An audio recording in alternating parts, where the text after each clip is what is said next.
What's going on today? What's It's the 15-minute cities protest. about what? About everything. Oh. About everything and everything. Not about me then. No, but that's not you. Thanks guys. Yeah, a lot of people, more than usual. Right. I mean, I've been filming this all the way along. 20 minutes of taking 30-second clips. And we've just got to the back.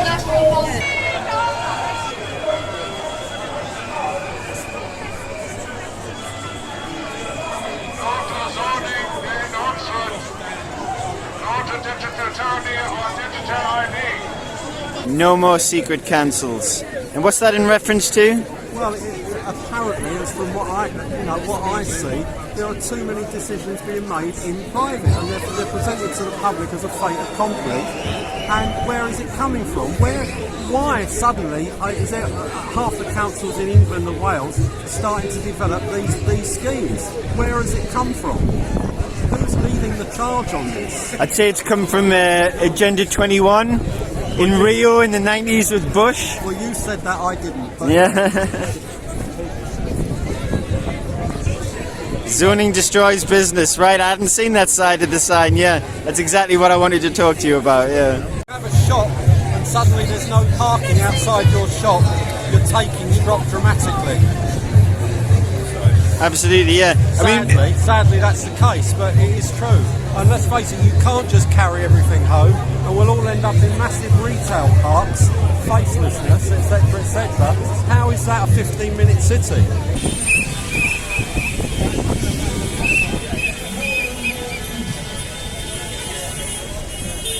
All have the natural right to get to A to B the shortest way possible. I'm co-chair of the Middleton Road Traders Association. Don't know if any of you know about Middleton Road. We're about 70 shops. We had an LTN slapped on us around our high street in the middle of August, and since then it's really affected the business and the traders in the street. Everyone is worried about their businesses. They've seen a significant decrease in business. Traders won't deliver to them, have stopped delivering because it takes too long because of the traffic. They're closing their shops, they've lost money. I myself had 2 shops. I closed one shop in September. I'm moving out of my current shop by the end of this month. You can't do business there. Harrogate Council don't want to listen. They say it's great. We have people like Mike Hakata, who doesn't live in our area, telling us how to run our businesses and telling us that he's going to make Middleton Road like Times Square. This is what we're dealing with. But we're not interested in his ideology. He can sit and cycle around the borough all he wants. We just want our street back. We want the LTNs gone.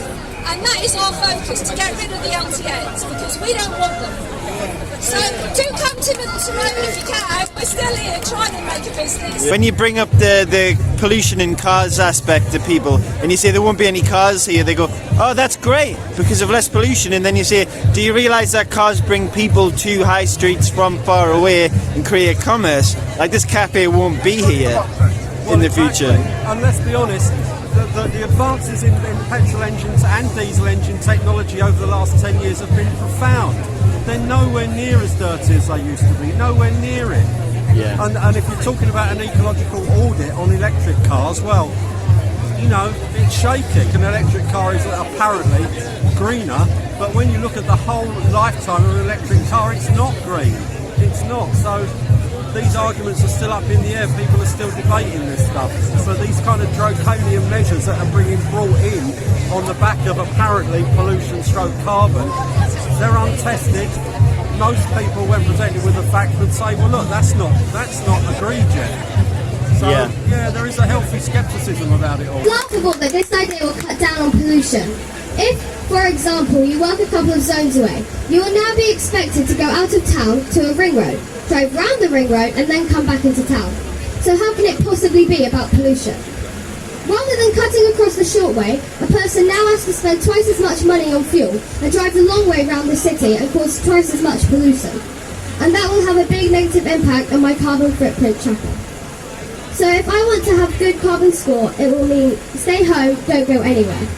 You can see where this is heading, can't you?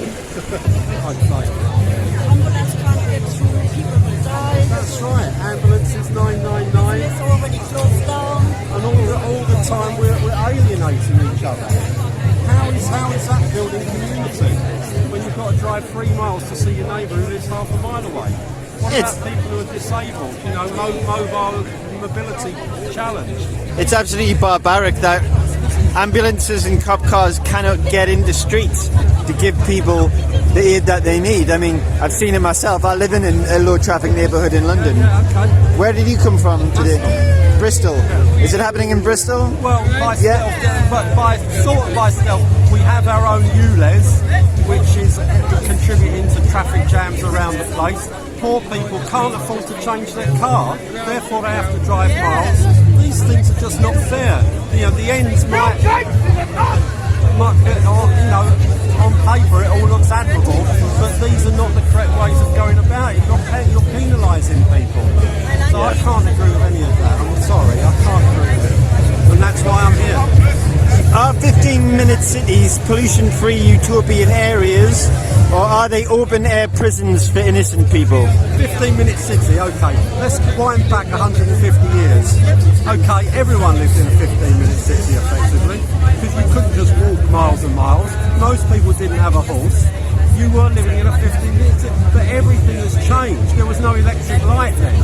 Everything has changed. We expect a better standard of living, not because politicians have given it us, but because various very, very clever people have created these things.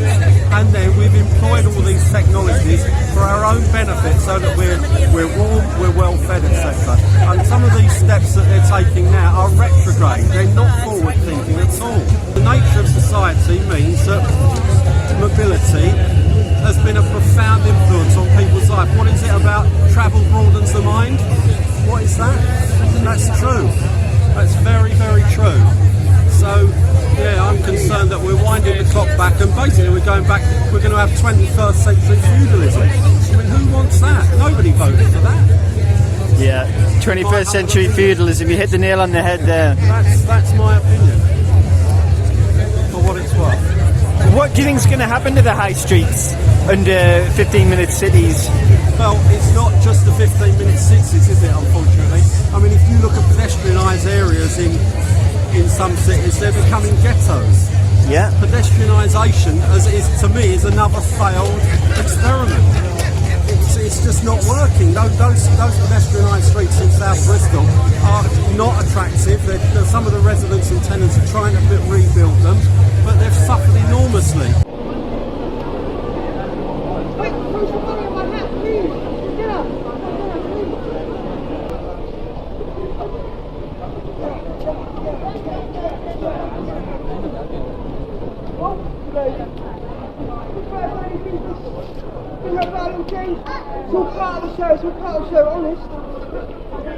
Oh, nice. Oh, thank you. Can her battle change these guys, please?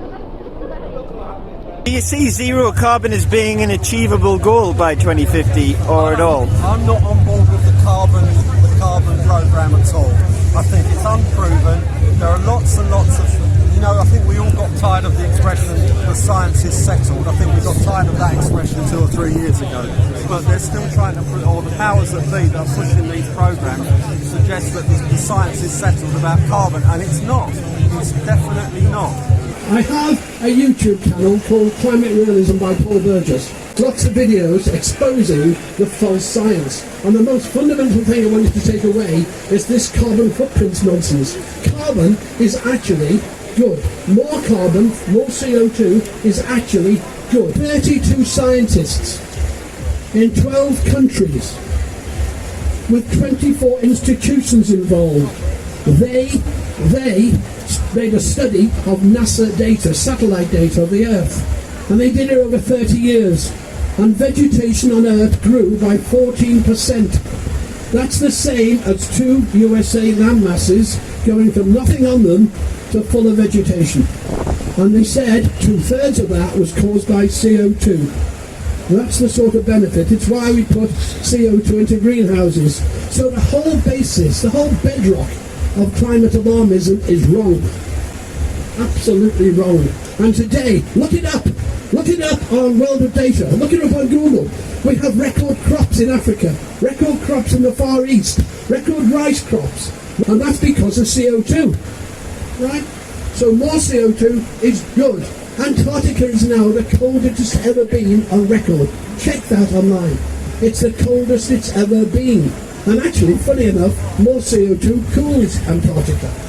But, you know, that is a fact. My YouTube channel is designed to give you videos that link the science that anyone can understand. And one of the best compliments I had was my 11-year-old son understood it and said, hey, that's not what I'm taught at school. And the real sin is teaching children at school this absolute rubbish. Because for the last 30 years, there's been a mass brainwashing movement of children. So no, I'm not on board with the carbon thing. I'm on board with clean air, clean rivers, clean streets, not closed streets. Why do we want to close streets? Let's just clean the streets. Where I live, the streets are filthy.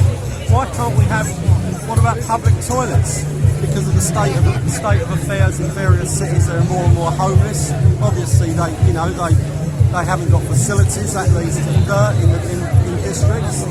These things are not joined up. And the headline around carbon, I'm sorry, but I just can't see that.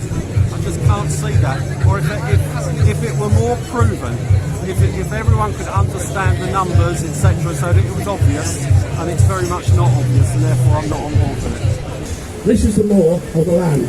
You are allowed not to give an even balance of argument when it comes to climate change. You can only present one side.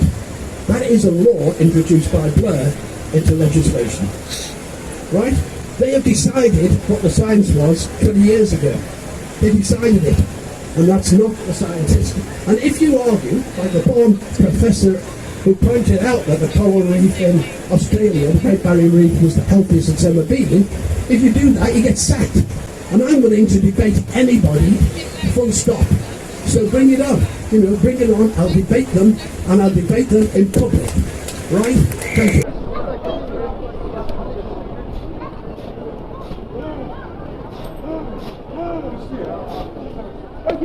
Thank you very much. Brilliant. Thank you. Good luck to you, sir. Oh, you're a good man. Thank you. Can you invite stand up for the Oxford people against the No, they've already signed it. The Oxford Council have signed. Yes, brilliant. I wish you were on fire. Right, yeah. And we're free. I'm one of the, if you like to call me that, freedom fucking fighter. Right? That's great. You're a good man. Thank you. Okay. Thanks. Oh, thank you. That's right. Good luck. That's out of a bum doing nothing, I guess, isn't it? Well done, bro. Thank you. Nice one.